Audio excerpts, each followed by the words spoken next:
Welcome to the greatest podcast in sports betting entertainment. My name is Tanner Kern. I'm a certified G and a bona fide stud, and you can't teach that.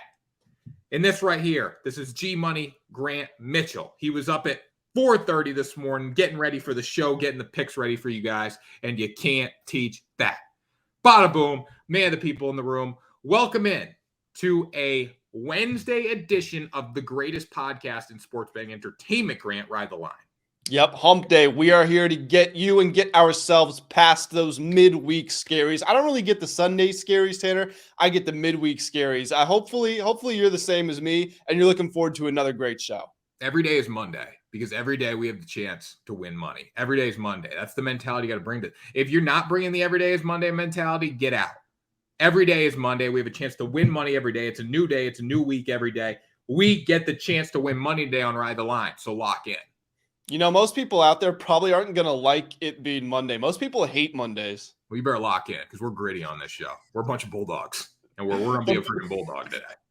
I like that. I like that energy, Tanner. Hey, I know we're talking some MLB here today, but what are you looking forward to the most with the return of college football this weekend? I know we had it last weekend, but this is the real return. Yeah, week 0 was not good for me, my wallet, or anything. So college football hasn't started yet. Week 1's the official start. I'm looking forward to the UConn Huskies knocking off the NC State Wolfpack at home on Thursday night. That's going to be a fun one. I'll be in attendance for that.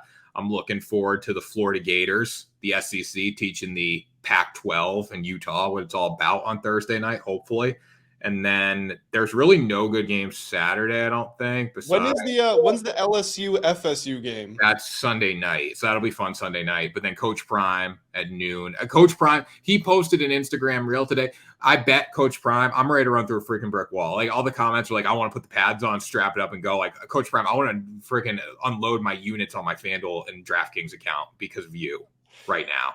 Isn't Colorado, they're 3 touchdown underdogs to TCU, right? They are. Well, they're 20.5. So we'll see how it goes. They can cover that. Like I'm not. The Colorado had like the largest amount of bets to win the national championship. A lot of sports books.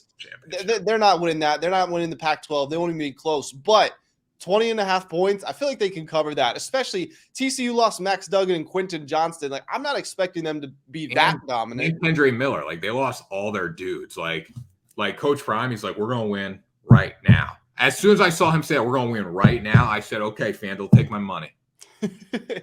Well, hopefully all of you guys out there have only been giving FanDuel your money momentarily, and they've been sending it back to you. And hopefully we can win you guys some money today with these picks. Tanner, you start us off.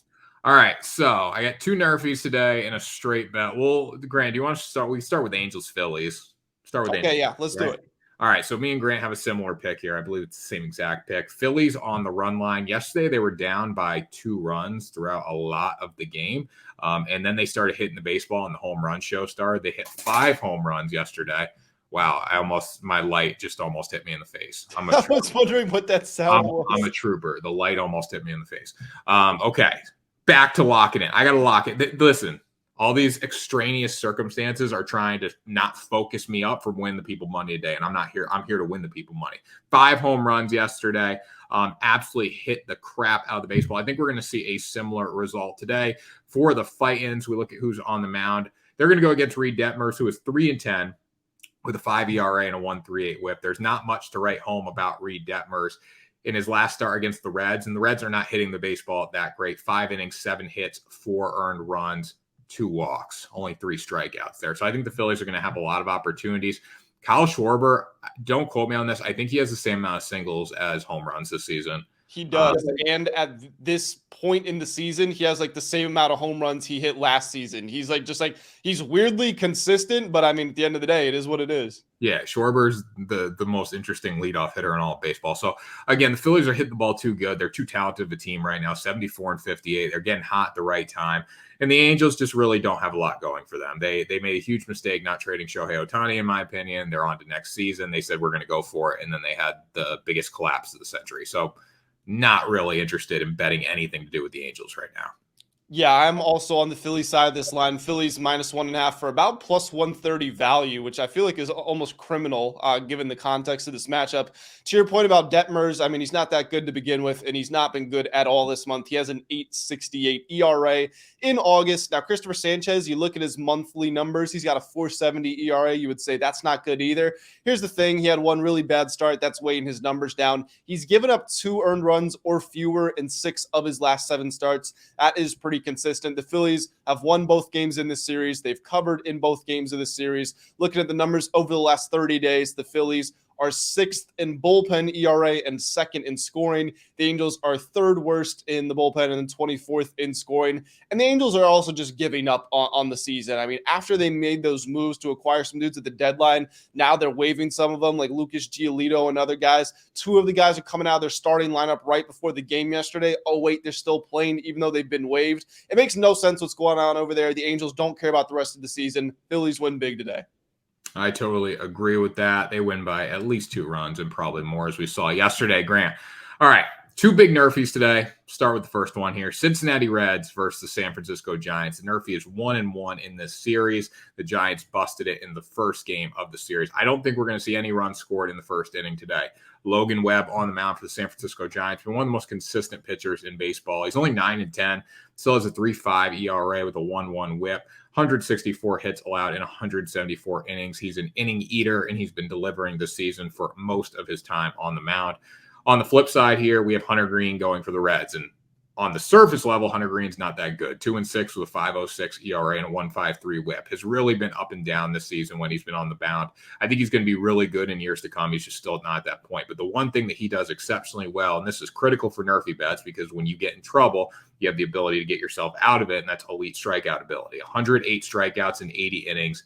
Really good swing and miss guy. Throws 110 freaking miles an hour if he wants to. He's a guy that can deliver here. So the Giants offense, heavily reliant on home runs. If he keeps the ball down the zone, gets strikeouts, I think we're going to be fine there. And the Reds offense has just fallen off. They've only scored in their past 3 games. They've only scored 4 runs. So just not delivering since the All-Star break offensively.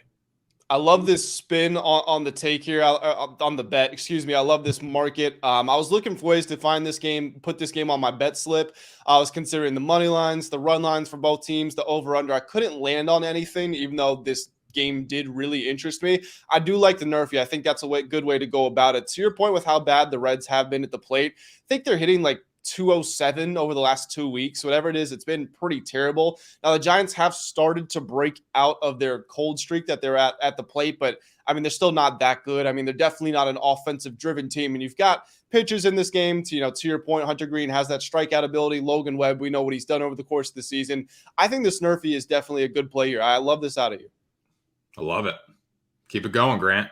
My second pick here, I'm going to go Brewers money line versus the Chicago Cubs. This series is split 1-1. Yesterday, I'm interested to hear what you have to say about this, because the total opened at 7, dropped down to 6.5. And I was saying, there is no way you're going under here. You got to go over 6.5, and it ended 1-0.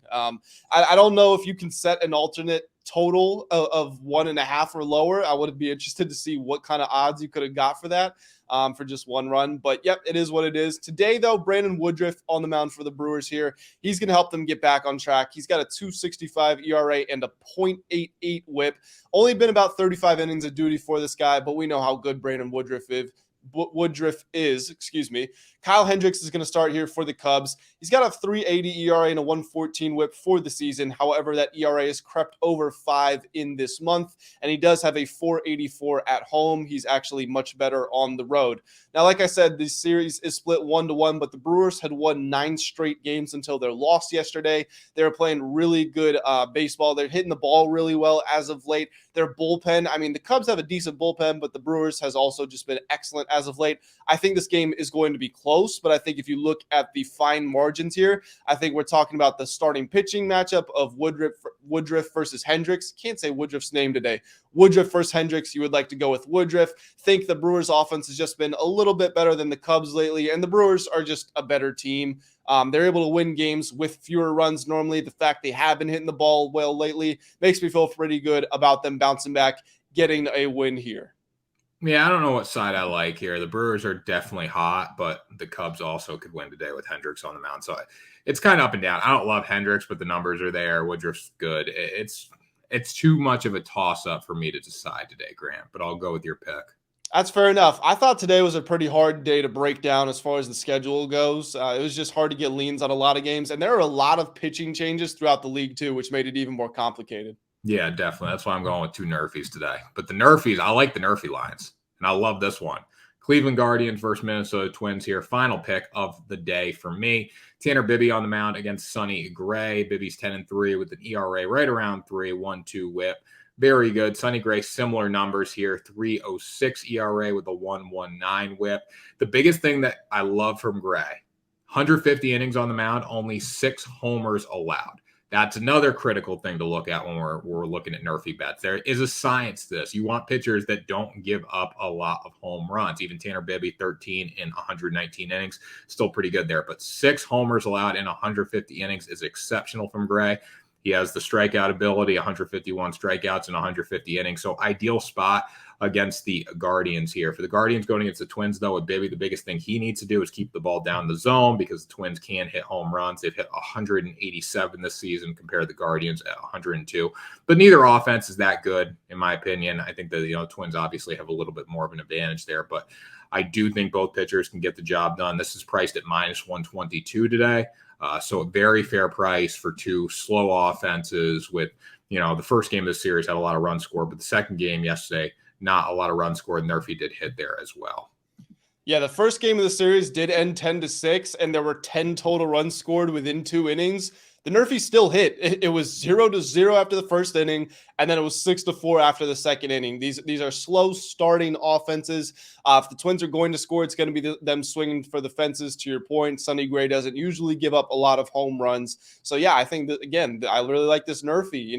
Sometimes I fail to consider the Nerfy when I'm making my picks for the show, but you always seem to keep them in the front of your mind. I need to take from you on that because I feel like you come up with some pretty good Nerfy picks. I only do it for the show when I can't find anything else that I like. I don't love anything else on the schedule, so I do like the Nerfies more. I mean, Nerfies, listen, it's like playing the side bets on blackjack at the casino. It's very there, because one swing can ruin it. But there is a science to it, looking at the numbers and the breakdown of the pitchers. But again, it can be destroyed by one swing, so I try to stay away from it a little more.